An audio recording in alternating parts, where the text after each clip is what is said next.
Welcome to another episode of the Journeys of Not So Ordinary People podcast.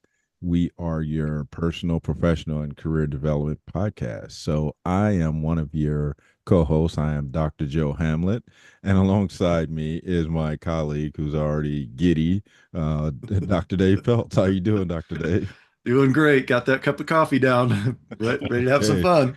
always we have to limit him to one, or we'll be here all day. And so again, if you've been to paid attention to our podcast or been an audience member in some form or fashion in the past, thanks for coming back, and hopefully you're getting something out of this. And if this is your first time, welcome, and hopefully you'll gain something from this. So for those of you who are viewing this, you see we have a guest speaker today, and so we would like to introduce Mr. Mike Carpenter. So Mike, good morning. How are you doing today? Good morning. Good morning. I'm trying to stay warm. Trying to stay warm in beautiful Georgia. How are you guys doing? Doing pretty Great. good. Yep. Doing pretty good. Well, we want to go ahead and give you a few minutes to introduce yourself and let our audience know who you are and what you do. Awesome. Okay. Short but sweet. Sweet but short. My name is Michael Carpenter, or Councilman Michael Carpenter, for the city of Pooler, the number two fastest growing city in Georgia, actually, with a very, very huge growth. I represent currently around 30,000 people, sit at large in our city. We're not by districts, we're by large, with six other council members. I am married with three daughters, a retired Army Chief Warrant Officer, um, business owner, activist, you name it. I'm a part of it. And I'm just very excited to be here and introduce myself, talk about my background, and um, get some, hopefully, some professional development in the process. All right. Well, you're not busy at all. So this is just a normal thing for you, right? Yeah, just a normal day at City Hall. Okay. Well, Mike, thanks for the introduction, and hopefully everybody will, like you say, get something from this. And so, with that, we'll jump right into our topic today, which is origin story. So, Mike, tell us a little bit about that. We were intrigued when you first mentioned that, so we want to hear more about that.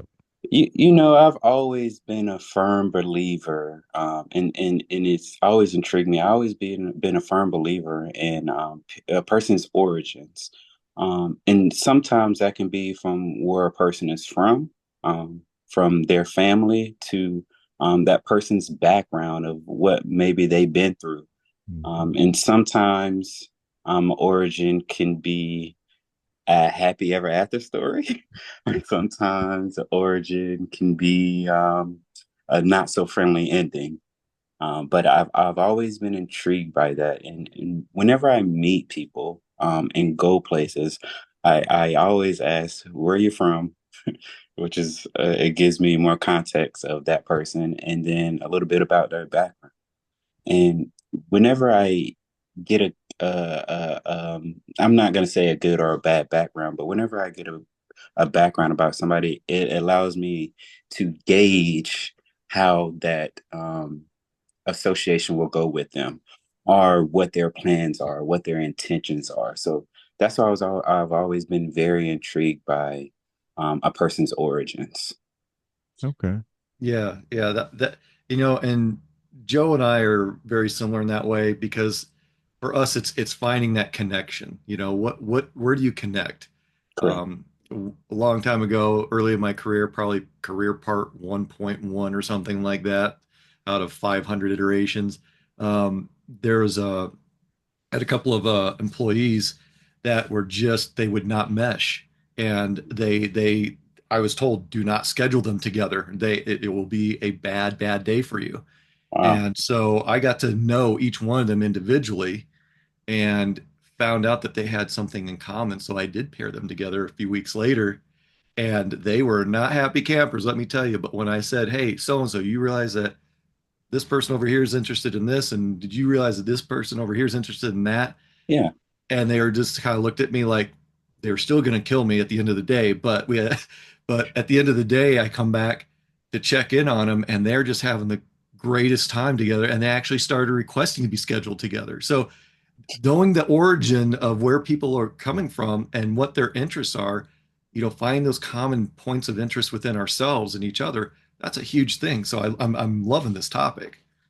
Yeah, and in my line of work, we are bipartisan, right? And so with bipartisan, that means you need to be able to work with everyone, correct?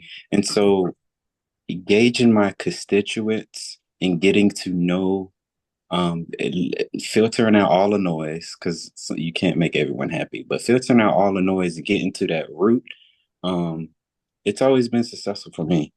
And so that's what I take even in this role as a councilman with my constituents. Okay, you're mad about something. Okay, you didn't like what I did, but let's get down to the root of Mhm. what's really going on, and then seeing how we can um, balance things out. I can't explain everything, but for the most part, um, whenever I engage my constituents, knowing a little bit more about their background, it always helped me. Yeah, and that's across the board. In my observations, that the more we get to know about people, the better we are going to be able to interact with them. I mean, very similar to Dave. I had a gentleman that was disgruntled all the time, and he was really belligerent with people. He really preferred to work by himself, but it wasn't until I got to know him a little bit better. Mm. I'm not, don't want to stereotype, but he was a Harley rider back in the day, really good mechanic. But he told everybody he was a good mechanic, right? So he was pretty arrogant and just fit that mold. But it wasn't until I got to know him a little bit better that I was able to, have him help me when we were doing some training for some other people, other employees.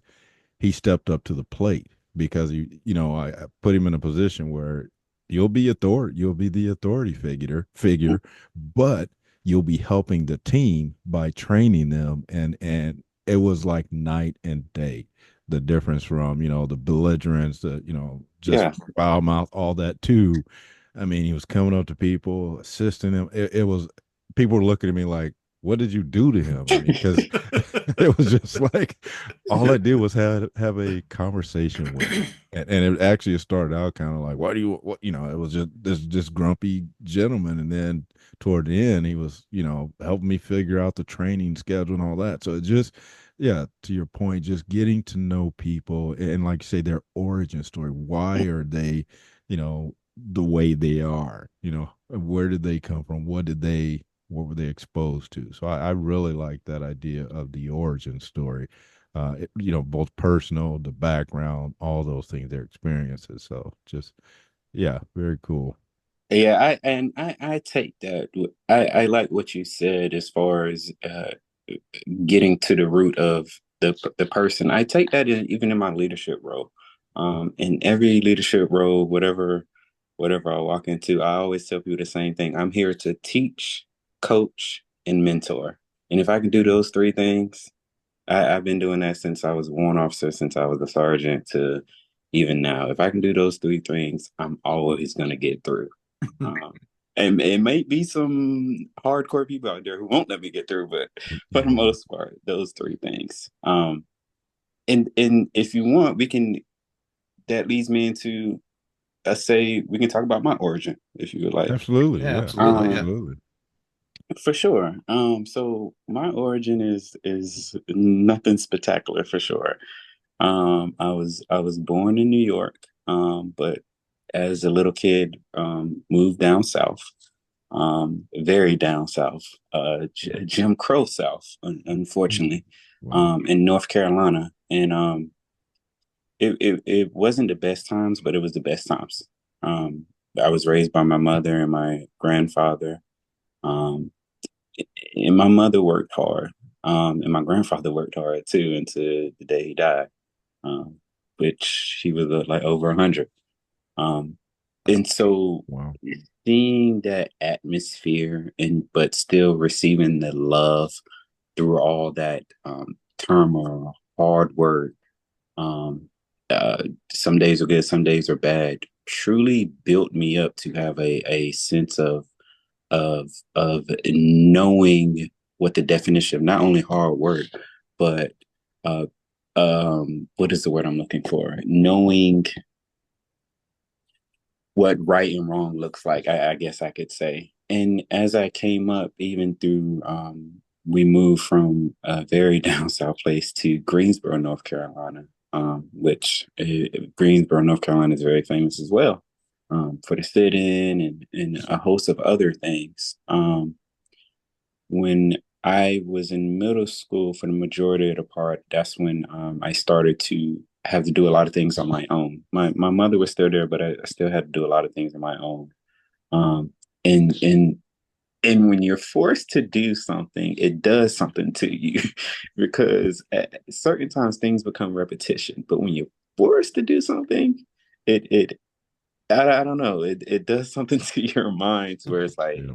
either if I don't get this done, um, there's gonna be some repercussions. Right. Yeah. And so just living through different aspects of when I was little to I was in middle school, and then when I was in high school, I end up moving in with my father, and my father lived on a farm, and it's a family farm. And believe it or not, I worked on the farm all throughout high school. For the majority of the part, I woke up every morning, chop wood, um, go to school, come home, go on the farm, to do different things with the vegetables or the animals, and then in the summertime, I'll work the fields, which was it was crazy. So Yeah. that definitely was a true eye-opening experience for me as well. But throughout all that hard work and dedication, I really never. I always knew I had a path of caring and helping people, even through the adversity that I faced. Um, I want to say something, but I don't know if I should say it. Um, I just say it. When I was in high school, I messed up, and I I got think most of us, I think most of us have had at least one Yeah. experience like that. okay. So I go to say I messed up, and I got in trouble, and I got removed. So I went back, but I got removed for like a year. Young and being young and dumb. Yeah. There's no other way of saying it. But I recovered. Right. Uh, Totally different person than I was however many years ago that was. But through that lesson, um, it was a blessing. Through that lesson, there was a blessing, which catapulted me forward to being more of an adult. So once I graduated high school, I went to college. I met my wife in Colorado. I moved from North Carolina to Colorado. I went to college, did the college thing. I seen the fancy things that my brother had because he was in the military. So I left college. I went back eventually, but I left college. And then I joined the military. And I worked my way up through the ranks. You gotta clean the toilets, uh, um, do all the nasty jobs, and I, then I I think that was deployed. half my job in the military as a cop. Like, why do I have to go and clean up this urinal? I do not want to do this. I feel like I don't get paid enough. So I joined the military, and then the person who on my dad's farm, my grandfather taught me most of everything. And when he died, that truly, um, again, was a mental reset because I it was very unexpected. Um, and so I continue to carry on my grandfather that raised me and my mom's grandfather and my dad's grandfather. I continue to have that baseline in everything that I do up until this point. Because I know I have a family to raise, but I'm also dedicated to being just a servant and not asking for Right. anything in return. And sometimes that's good and sometimes that's bad. But the the service that they showed to their family and community truly instilled in me to go through all the adversity that I went through, all the negativity that I went through, all the downfalls that I went through, to truly become the person I am today. And I could have wound up in jail. I could have been an alcoholic. I could have gotten out of the military and been in a homeless shelter. But that sense of service that they instilled in me truly made me um, go towards this. I don't want to call it politics. I call it public service. This route that I am now, which I continue to this day to just try to be the best person I can every day. Yeah, Mike, that's such a powerful, powerful story to share. Um, you're candid, you're authentic, and some people, myself included, up until maybe a dozen years ago, would hide behind that. Well, I wouldn't share that origin story. That wouldn't share the bad parts because I was concerned with the perception of people. Yeah. And I learned through getting my PhD during that program that it's okay to share. It's okay to be vulnerable. It makes us human instead of, you know, animated objects, I guess. And it makes us more personable. And I like the vulnerability you showed because, like I said, it was very candid. I mean, you didn't go into details. We don't need to go into details. Right. That's that sort of piece that helps everyone connect with each other because we all understand we have individual journeys, but they overlap and connect in some way Yes. experientially. Well, Mike, I think for me, the biggest thing, because we've already had a conversation before, but you didn't, bring that up at all. So again, you filled in a little more of your origin story, and now it makes sense why you do what you do. You had people to look up to, that foundation, and they were, servants. And so now that's what led you down that path. And so you talked about the hard work, having to be removed from school, but coming back, because you're right, you could have ended up down a different path because of that experience. So, I've talked about my dad before, but I've talked about the fact that he only had a ninth grade education. But what I don't think I've ever shared on the show was the fact that although he didn't have, a high level of education, he was one of the most intelligent men I knew. I mean, to all the people I've met in my life, he is still one of the most intelligent people. He looked at things and figured it out. I mean, he would, never painted a car before, put it in the garage, stripped it down, and painted a car. I mean, he just would do things. Sometimes it was kind of destructive because he would just go in and start tearing stuff up, and then we come in, from school or something. It's like, what is going on?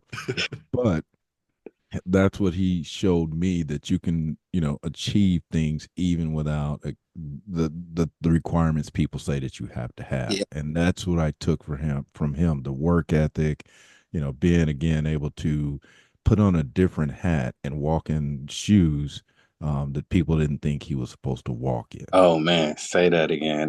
Yeah, I mean, he showed up so many people because again of his ability, his intelligence. It just, unfortunately, he's not here with me today or with us, and he didn't see all of these things that he instilled in me to continue to pass on to my family, my wife and kids, and my grandkids. So that's that origin story, where you came from, what the environment you grew up in.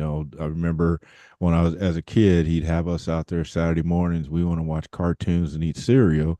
He had us out, mowing the lawn. Oh man, that sounds Out of familiar. the, and my friends would ride down on the bike and say, "Hey, come on, Joe, let's go ride." And I look at my dad, and he's like, "You better get over there and finish that." And I'm like, "Okay, I guess I'm not Did you going grow up anywhere." next to me? So yeah, that's why I am today. I mean, I went to the military, and it wasn't because I needed the discipline. It was really just a continuation of discipline and doing the right thing, because that's what I learned at home. So yeah, that to me that's where my origin story started, not the military. Again, when I went into the military, I knew better how better to handle myself because of my home, training or environment. So yeah, but I, I'd never shared that before. I So like how you said that whatever he was the smartest man you know. And I definitely I haven't met him, but I agree with you because it was just a different um generation that really had no choice right. but Yeah. to do everything themselves. Yep. Money wasn't plentiful, Yep. laws Yeah. wasn't easy, and Right. in the environment that they were placed in every day, they had no choice but to be, and this is across the board for everyone, jack of all trades. Right. Yep. If you have parents that were born not this year Hmm. or within the last 20 to 30 years, you know that they had to be jack of all trades because life was not easy, Right. no matter who you are. Yeah. Yeah. When going back, talking about origin stories, Joe and I both come from very humble means. We've had guest speakers that have come from even more humble means than us, and we've had people that have come from very affluent backgrounds. But it's all part of our story, Yeah. and my childhood wasn't the greatest. I mentioned this a couple of shows ago that, from kindergarten to 12th grade, I was at 12 different schools. Oh, The longest I was out of school was, I think, 3 years in high school. oh So wow. that tells you how many 11 schools before up to ninth grade. Wow. So, it's a lot to endure, always being the new person, because you Hmm. can't really build those nurturing relationships with other people. Hmm. People say, "Oh, I've got my best friend from third grade, or first grade, or eighth grade." I'm like, I don't have that. I don't have that Yeah. experience. I used to have a couple friends from around that period, but through the evolution and growth and development in my journey, they're just, those relationships aren't there anymore. Yeah. And sometimes it could be sad, and sometimes it's like, well, it had to happen, Yeah. and that's where that growth occurs, is outgrowing some of those things, outgrowing the pains of not being able to adapt adequately enough for the first 11 schools, and what is that like? I remember in grade school, always the new kid, always the poor white kid. So, it was never a good fit for me. Yeah. And that was just part of my dad's struggles, finding work as an electrician. We had to always move so he could go where the work was. And, you know, to Joe's point, my dad wound up going to the military. He got an associate's degree, but he was an electrician. I mean, and that was what I knew. And he just has this, he still does, he has this avid need and desire to tinker with things and take them apart Mhm. and put them back together. And that's where my curiosity for things comes from. I'll sit down and I'll be like, well, the refrigerator isn't working. Tear it apart and find out what's going on with it, And then I get to, when my wife comes home, I'm like, yeah, fix the refrigerator, woohoo! And I'm like, but that's where it comes from, that self-reliance. Yeah. It's just, it's ingrained into some people that you've got to survive, and not growing up, affluent. I understand what it's like to, count food stamps and, Mhm. that sort of thing. And, it's, it just puts you in a different mindset on how to survive through situations. And, you Yes. know, just like you, I could have gone down the wrong path several times myself. And, I stumbled and fell, but I stood back up, and I had to survive from it. And I think that's important in a lot of people's origin stories and their journeys, is to understand what they've overcome, because it's made them who they are. Yes. And we are normal people. We're ordinary people, but we've done something to make us just a little bit not so ordinary. And Yeah. that's the big difference. Yeah. I would definitely say that without my origins, I would not be able to survive the life that I've chosen now. Mhm. Um, I when I came in last year, I don't know if it's still the same, but when I was elected in last year, I was the youngest elected official in the county. And there's a lot of elected officials. There's commissioners, there's other council members, there's mayors, but I'm the youngest elected official. And so only with that stigma, yes, I have a background. Yes, I've been around the world. Yes, I've been to war. Yeah, all this other stuff. That still doesn't matter because this is a new arena. And in most of the rooms that I'm in, um, there's still that stigma of who's this new guy, who's this young guy, and so you get looks, you get stares, and and you get nasty people out there who just are not nice. And that comes with the territory. But I say all to say, without my origin, without the toughness from my mother, without the toughness from my brothers, without my shortcomings and growth that I have experienced, because I never would have seen myself being an elected official 5 years ago, not at all, not even a little bit. Wow. With those origins, I'm able to withstand the storm, and man, God is good. That's all I can say. God is good. Yeah, you're right, Mike. People always ask me, and I actually had this conversation with somebody the other day, and they said, what would you go back? A young person, she was high school senior, and she said, what would you change in your life if you could do it all over again? And the first thing I want to say is I would have probably went to school, but then at the same time, I wouldn't be where I am today if Mm, I hadn't had the journey that I've had. I wouldn't be sitting here in front of you as all these things. I don't think I would have because I would have been down a different path. I wouldn't have had the struggles. I wouldn't have had so yeah, it's easy for us to think about it. Well, I would, if I could tell my younger self this, or if I could do yeah. that, these are the things I would tell him. But at the same time, where would you be, today if you chose that different path? So you're right. It's our origin story. It's who we are, how we got here. I mean, like Dave said, moving around that made him resilient. I Hmm. mean, just all those things. Your background where you got displaced from school, it made you come back a different way. So all these things that we encounter make us who we are today. So again, as much as we'd like to say, if I went back in time, I'd do this, I'd do that. There's no telling where you might have ended up.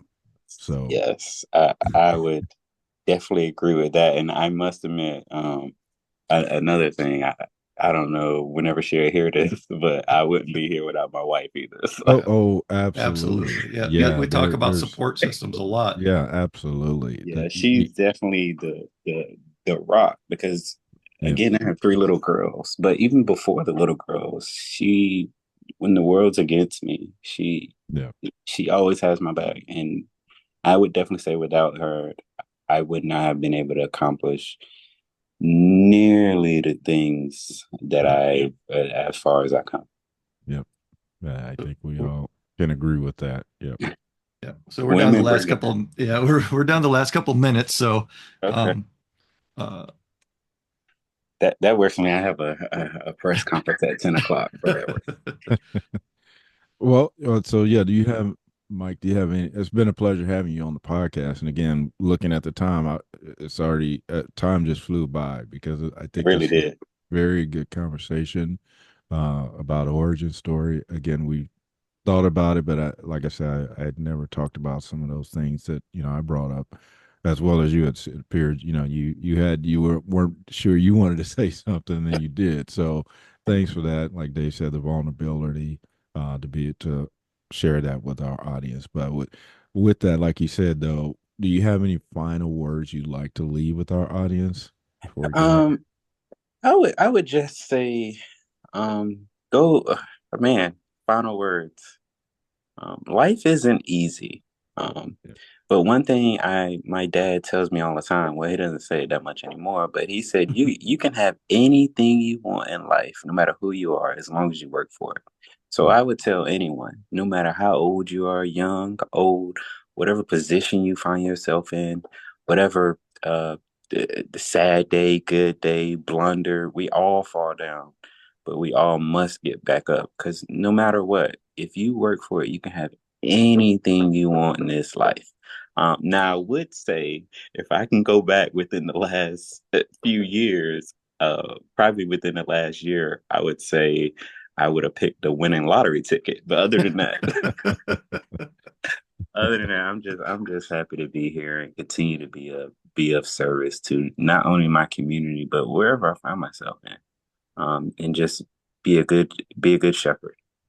So thanks for that, Mike. Yeah, thanks. That's, such a nice and warm way to close out the show because, it, it's just been a great conversation. That's what Joe and I always want when we bring people on, is just to have a wonderful conversation. And you brought that. And you brought a lot of warmth to the show. And it's you're a unicorn, man. We're telling more and more people this that we meet that we're finding more and more unicorns. So thank you for your military service. Thank you for all that you've done. Thank you for all that you're doing, that you're going to continue to do. Thank you. That I'm just going to stop there. Yeah. One thing I would say, I would invite people to check out my website, and I send it to you. It's mcarpenterforpooler.com. And it just gives you a little bit more background of who I am, and what you see is what you get. All right. Well, thanks for that, Mike. And again, all of his information will be in the description. So if you want to reach out, if you weren't able to write that down, you can we'll still be able to get you that information, so you can reach out to Mike if you want to work with him or learn more about him. So again, it's been a pleasure having you on the podcast today. Like I say, time just flew by because I think it was a deep, rich conversation, and hopefully people out there gain something from it. So again, we just thank all of our audience out there for coming back, or like I said, if this is your first time, or if you know somebody that might benefit from this podcast, please forward it to them. Again, we just want to continue to grow this community, share stories and journeys, because as I always say, me and Dave are still on our own separate journeys. We're on our journey with this podcast, and again, if we can assist you in your journey in any way, please reach out to us. So with that, we want you to continue being your not so ordinary you. Awesome. Thank you. Thank you, gentlemen. Thank you. Thank you. Have a good one. All right, you too.